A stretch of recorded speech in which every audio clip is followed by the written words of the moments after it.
Hey everybody, Anish Majumdar here, career coach to the fiercely ambitious, and really happy that you are here. Excited to talk about non-compete agreements. This is something that has a lot of misinformation going around out there.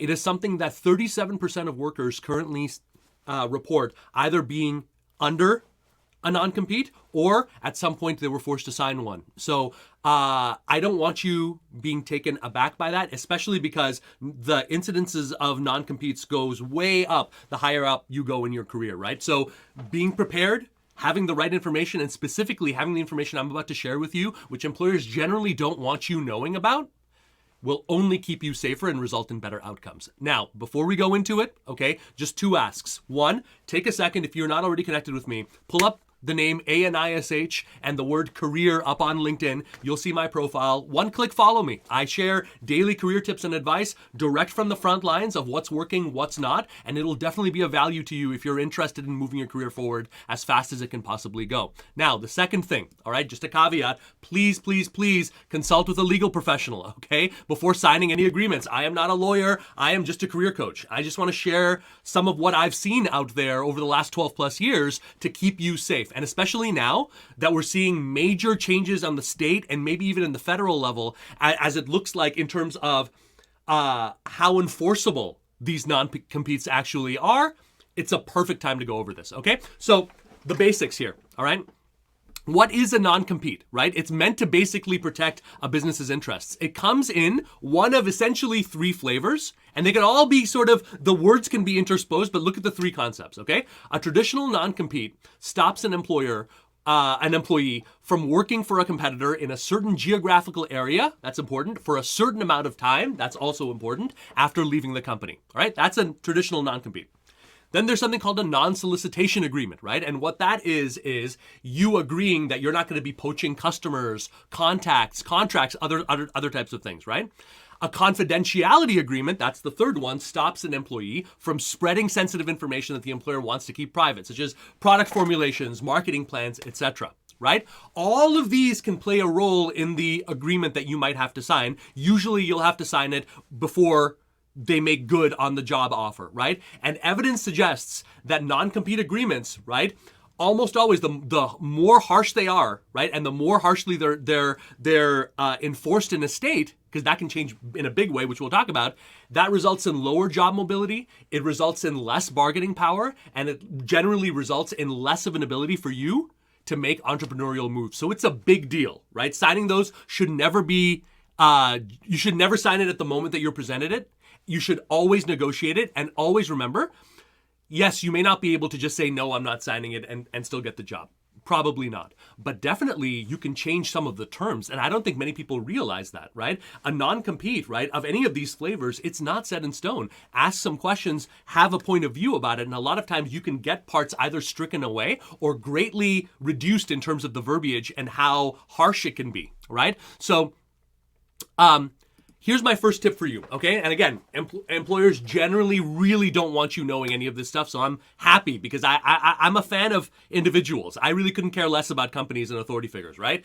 Number one, all right, you must know this. Not all non-competes are enforceable. You know, I spent many years going from apartment to apartment to apartment, and in those days, I would sometimes have landlords who were a little, shall we say, a little crazy and anal, you know what I'm saying? And so they would sometimes make you sign it. But one thing I realized, very early on, you can put in whatever you want in an agreement like that, a tenant agreement, a non-compete. It's all about whether it's enforceable or not, right? And generally speaking, what the trend is, okay? Courts will not honor provisions they deem to be unreasonable, and many states are taking action to limit the use of these things, right? So you've got to know that when you're reading this stuff, you got to ask yourself, right? And having a knowledge of where your state comes down this is also helpful, right? You got to ask yourself, how reasonable is it? How reasonable is it that these things could be enforced, right? Now, let me give you a little insight in terms of how the courts would look at this, okay?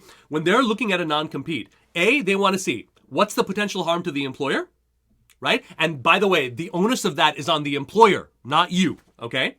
So that's a big hurdle they have to climb, right? Specified time period, right? The the specified time period in the eyes of the court, if it's some ridiculous thing where it's not set up, that can be tossed just for that. Prohibited territory, right? Are we talking a 5-mile radius, a 10-mile radius? Are we talking a 3-state radius? Because probably not. That's probably not going to go, right? Impact on the employee. Will it deprive the employee of making a living or forcing a relocation in order to appropriately use their experience and skills? Courts are really coming down hard, as they should, on employers for abusing this. There's been a couple of companies, low-wage companies, that I'm not going to name. You can look it up yourself, that have gotten into major trouble out of forcing low-wage employees to sign these and then sometimes suing them for it, right? So, and then finally, interest of the general public, right? If there's an agreement that you signed, right, that when it's evaluated, it's clear that this is harmful to the general public, that alone can be a reason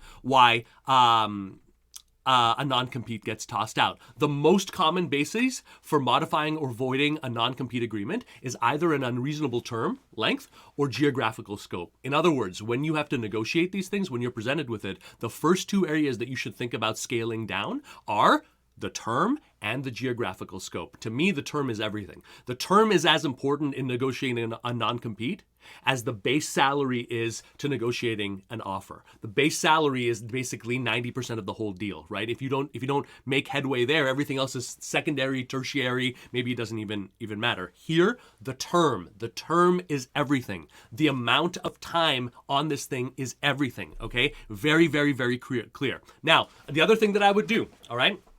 Again, employers aren't going to be that happy about it, but they definitely have to go with you if they're serious about bringing you on board. And if you have someone who's throwing up their things and they're giving you a restrictive agreement and they're not going to give you details, get the hell out of there, right? Just be thankful for the early warning. Be thankful that you asked a follow-up question or two and get the heck out of there, okay? Now, beyond that, if you're dealing with someone scrupulous, right?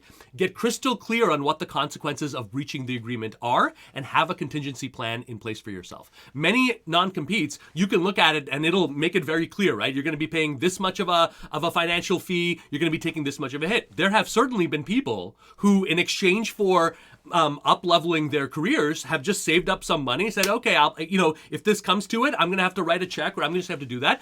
Oftentimes it might not even come to that, but that way you're prepared. Now, if you have a non-compete or you have any kind of an agreement that is not spelling out specifically what is going to happen when you breach those clauses, that is a big, big red flag.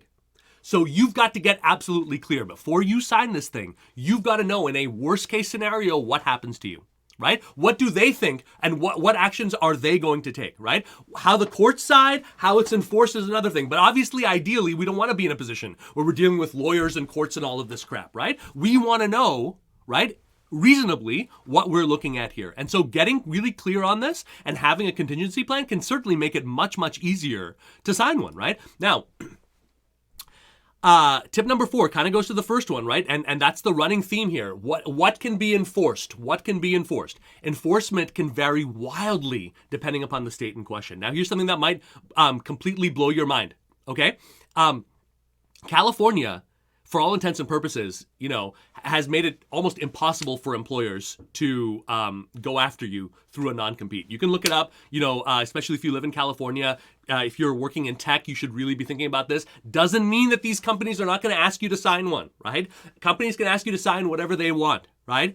But California, it is almost impossible for them to come after you on that. It is almost impossible. So you should really, really think about that. Other states, Florida is a very different ballgame than California, okay? It is very, very, very different. So whatever your state is, right? If you're in job search mode, if you're about to take an offer, right? You need to get up to speed. You need to ask yourself and do some research in terms of my home state here, right? Where do they come down? What have some precedents been? What have some cases been? Where do they come down? And if you can tell, hey, this is an extremely employee-friendly state, that's something to be thinking about, right? If it's not, you probably need to negotiate more and go through a few rounds of negotiation before signing the thing. Remember, never sign. Once you sign, you're screwed. Do not sign. Take the time to understand, right? Final detail for you guys. Be sure to get details on what consideration, that's the word, what consideration measures are given to employees who sign the non-compete. Now, many people don't know this. Anytime an employer puts together any kind of a non-compete, anything like that, okay, it is expected that they're going to build in other things either during your period of active employment, so higher pay, more training, more advancement, more opportunities, etc., to offset that, or there's going to be post-employment benefits, right? In other words, I'm making you sign a 2-year restriction, right? During this period, you're going to get X amount of money spaced out over X amount of time, or this agreement is void, right? Or you can do what you want, right? There should be something like that. There should be consideration measures. You should never be reading any kind of an agreement like this that just reads as a laundry list of things that you cannot do and things that you're going to be punished for. It's meant to be an agreement, right? It's meant to be, guys, please, as employees, maintain this for us and we'll take care of you to some degree, okay? If that's not there, if there is no of that quid pro quo going on there is a big problem, all right? It's very likely that you're being set up to take a fall, okay? And you don't want to sign it until you get that clarity. Again, if you really are looking at that agreement, do not sign until you get legal advice. Do not sign until you've dotted the I's and crossed the T's. Any worthwhile employer will give you that time to do that, right? Especially when we're talking about your future. But this is your future.